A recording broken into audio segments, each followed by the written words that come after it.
Mafia, situé à 22 km d'Alépé, au sud-est de la Côte d'Ivoire. Ce village bénéficiant d'une importante verdure abrite l'école primaire publique Mafia. Au total, 141 élèves reçoivent des cours dans l'établissement. Pourtant, en 2009, date de sa construction, l'école ne comprenait que ce seul bâtiment de 4 salles de classe, accueillant des élèves du CP1, cours préparatoire première année, au CE2, cours élémentaire deuxième année. Depuis 2013, l'EPP Mafia a fière allure avec la construction d'un autre bâtiment. Ce bâtiment-là, c'est comme un don du ciel, parce que Mafia, c'est une petite localité. Et quand nous avons fait la demande, Madame le ministre n'a pas hésité. Et puis, spontanément, là, elle s'est dépêchée pour nous construire ce bâtiment que vous voyez, qui est vraiment un joyau architectural. Je suis content d'être avec mes amis. On travaille dans les bonnes conditions. Dans la localité de Dzeudji, située à 6 km de Mafia, se dresse fièrement l'EPP Dzeudji 2. L'établissement réhabilité fait la fierté de ses responsables et des 200 élèves qui le fréquentent. Avant la réhabilitation, les deux bâtiments qui sont derrière nous ont été vraiment décoiffés par un violent vent. Les nouveaux bâtiments ont été livrés en 2013. Ça fait un beau cadre pour le village.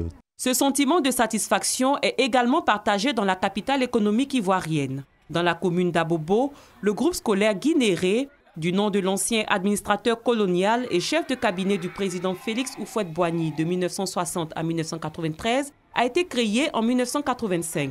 Aujourd'hui entièrement réhabilité, le groupe scolaire Guinéré, fort de 952 élèves, a une histoire particulière. Mon bureau avait pris feu.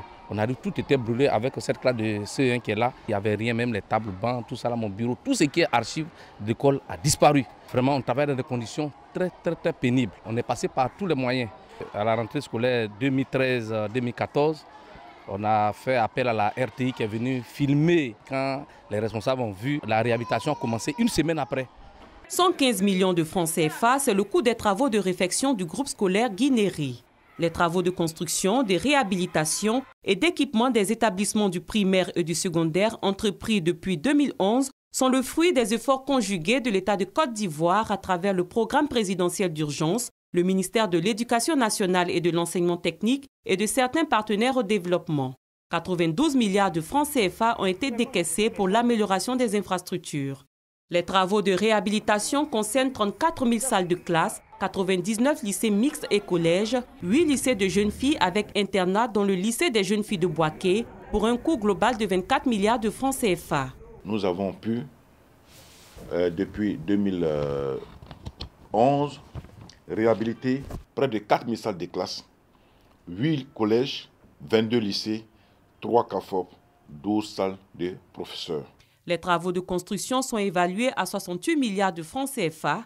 Depuis 2011, l'on note la construction de près de 4 000 salles de classe au primaire et au préscolaire, 30 collèges à base 3 et 4, 47 collèges de proximité pour rapprocher les apprenants de leur lieu d'apprentissage.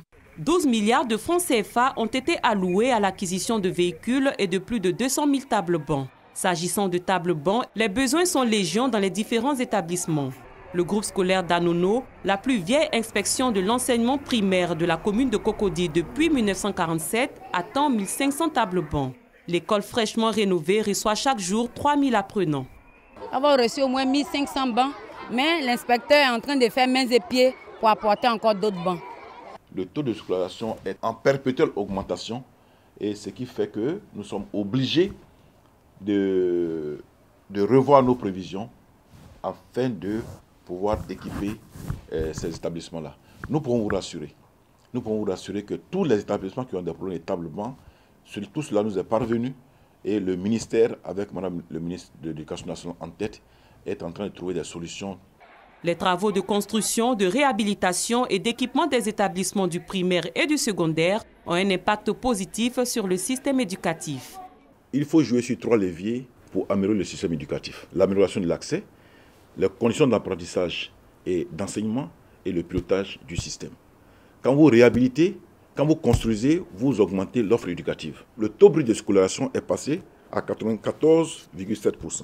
Au niveau du CEPE, les résultats sont passés à 79,13% contre 74,51% en 2010. Au niveau BPC, c'est 57,43% contre 31% en 2010. Et au niveau du bac, 36% contre 23% en 2010. Au dire du directeur des affaires administratives et financières du ministère de l'Éducation nationale et de l'enseignement technique, ces travaux vont se poursuivre jusqu'à la fin 2015. Il est important que toute la communauté se mobilise autour de l'école.